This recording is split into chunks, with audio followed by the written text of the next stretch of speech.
Good evening. I'm Byron Scott with the CTV News Update. Maryland ramps up eligibility for the COVID-19 vaccine. CTV's Katera Jones is outside a vaccination clinic at the Kentland Community Center with what you need to know. Katera? Prince George's enters the state's Phase 2A vaccination plan today. I'm just outside the Kentland Community Center, which serves as one of the county's vaccination clinics. Officials say individuals who live or work in the county and are eligible to receive the shots can now make an appointment at one of the county's vaccination clinics. However, you must first pre-register with the county health department. Now, I've spoken to a number of people who received the vaccine today, and they say this is their second dose, and they are now fully vaccinated. I am fully vaccinated, and I plan to volunteer.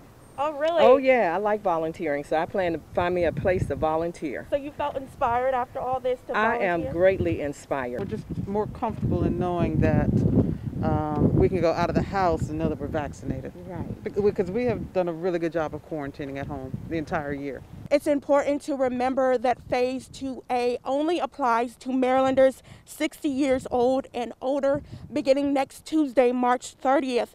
Phase 2B will open to residents 16 years and older with underlying medical conditions. Reporting in Landover, Katera Jones, CTV News. And the state will move into Phase 2C on April 13th, allowing Marylanders 55 years and older and essential workers to get the vaccine. By April 27, all residents 16 years and older will be eligible to get their shots.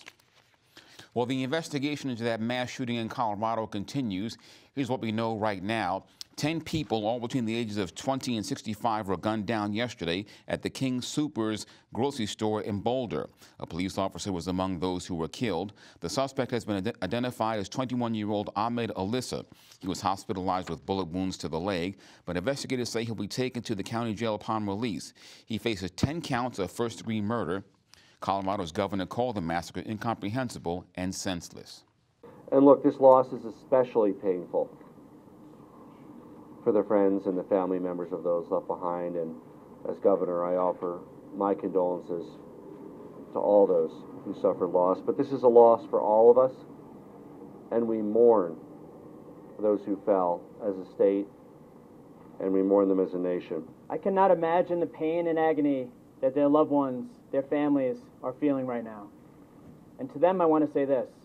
I promise you that all of us here will work tirelessly to support you and help you through this process, and also to make sure that the killer is held absolutely and fully accountable for what he did to them. The deadly attack comes less than a week after 8 people were killed in shootings that targeted massage parlors in Atlanta. And the state of Maryland is now accepting claims and making payments under several pandemic employment programs. 4 jobless programs, including pandemic unemployment assistance, have been extended through September 4th. That's thanks to the American Rescue Plan. For more information on the programs, visit mdunemployment.com. Governor Larry Hogan directs more police protection for Asian American businesses. This comes as hate crimes against the AAPI community rise. Marylanders can expect to see Maryland State Police and other agencies around Asian American businesses and communities throughout the state. The governor is urging the Congress to expand the reporting of hate crimes in the country. Hogan is encouraging victims or anyone who witnessed an incident to call the hate crimes hotline. That number is 1-866-481-8361.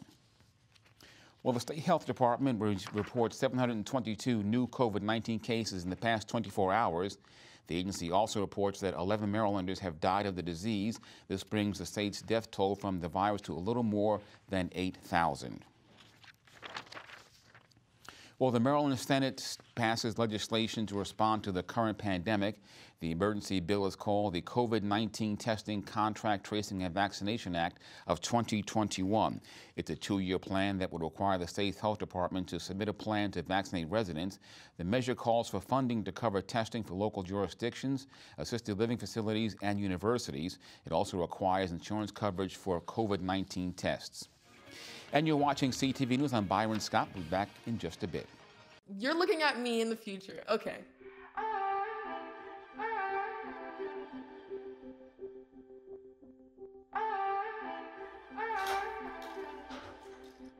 Hi, Isaac. Hi. Wait a second. Do you know who I am? Julia, Yeah. This is Jaina. Into the future. I just wanted to talk to you about what happened with those two girls. Oh, yeah. Do you remember it was this girl that I was getting bullied by that one day at PE when they were like yelling at me, and then you just linked arms with me? I don't think you know how much like that helped me, because like I finally like knew that I had somebody. Because of you, Isaac, and what you did for me years ago, I grew up to be more independent and love myself and just be a little bit more confident. Aw, I'm like a little tearing up right now. Just to see her in the future just blossom and look beautiful, and that was really amazing. I moved to Florida with literally pennies in my pocket and a prayer. I needed a new start. Dacian looks like a very typical 3-year-old until you ask him, "What's your name? How old are you?" My son has a lot of behaviors that would show as being autistic. Most kids can tolerate a variety of foods, but unfortunately for Dacian, everything has to be organic and raw. I wasn't ashamed to go to the food pantries. It's expensive to eat healthy, and nutrition is very important to Dacian's health. The healthy organic food that we receive dramatically helped his social skills. Most people would say she really doesn't have much of a life, but to me, I have everything right there next to me and my son.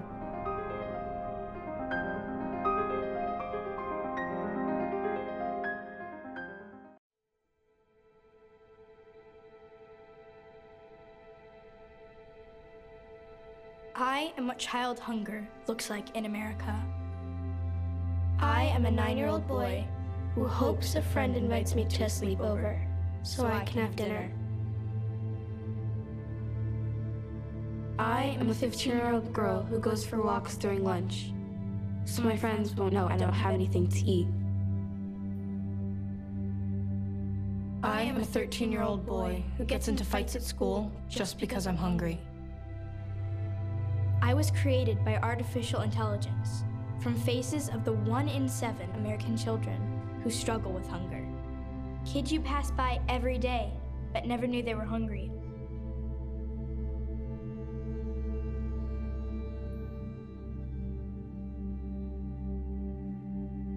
Feeding America, 200 food banks strong.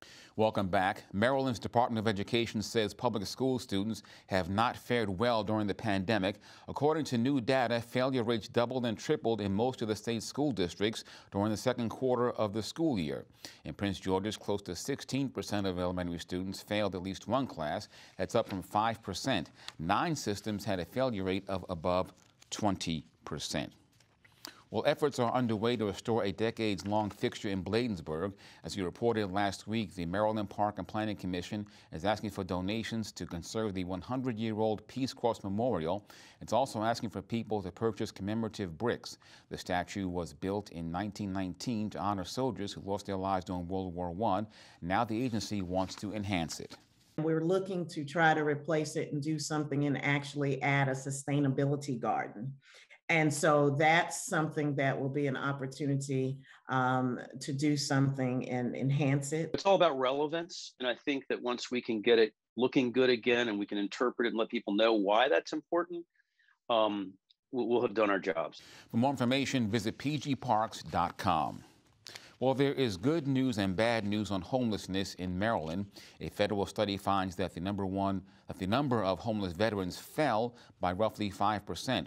The number of youth without homes is also down as well, yet chronic homelessness was up by about 3%.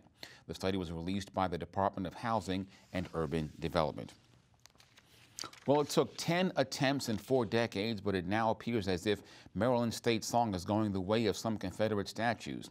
The General Assembly has voted to get rid of the song, Maryland, My Maryland.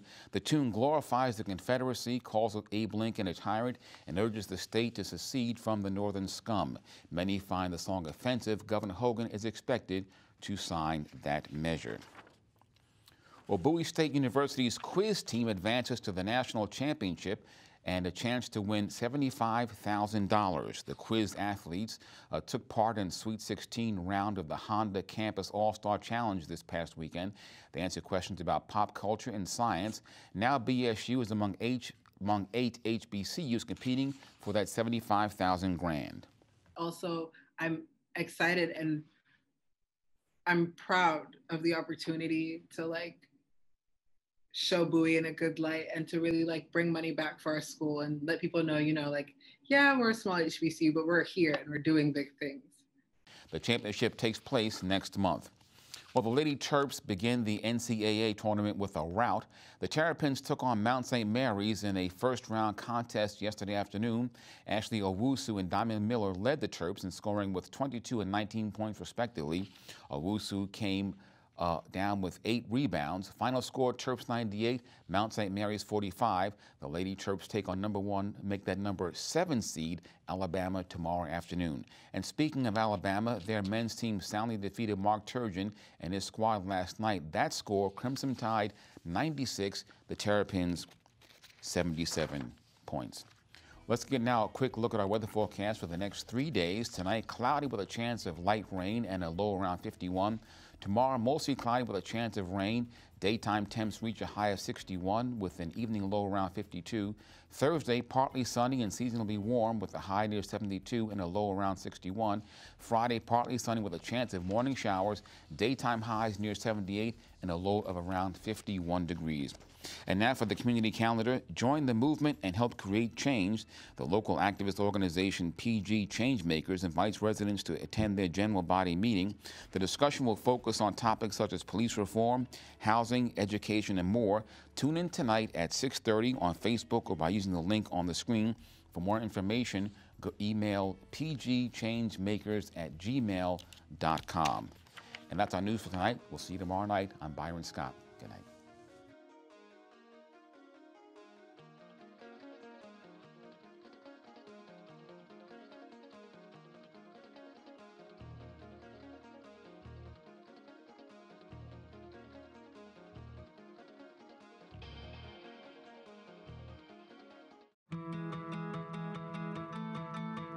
There was a time in my life where I was extremely homesick. I decided that I needed a pet. When I first saw a turtle, my heart was full. He jumped up and kissed me and jumped right into my arms. I immediately went up to the volunteers at the shelter and said, I want him. He's got to come home with me. Now I'm anything but lonely. Every day with Turtle is a perfect day and keeps me company when I'm doing schoolwork. I like it when he jumps up on the table too. He is a veggie thief. He's an incredible companion and my best friend. Can't say that I've met anybody that doesn't love him too. When I adopted Turtle, I discovered all the things that make him unique. He's a little bit of a lot of things, but mostly he's all pure love.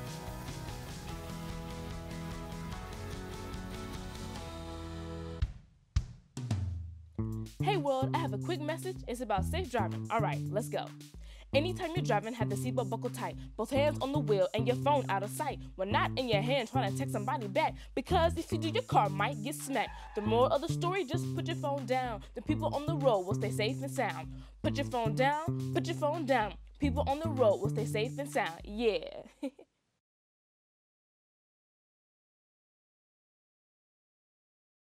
In 2017, our daughter remarkably sang her way to the finals. But the real miracle is that she even made it to the stage. When she was 4, she survived sepsis. When it comes to sepsis, remember, it's about time.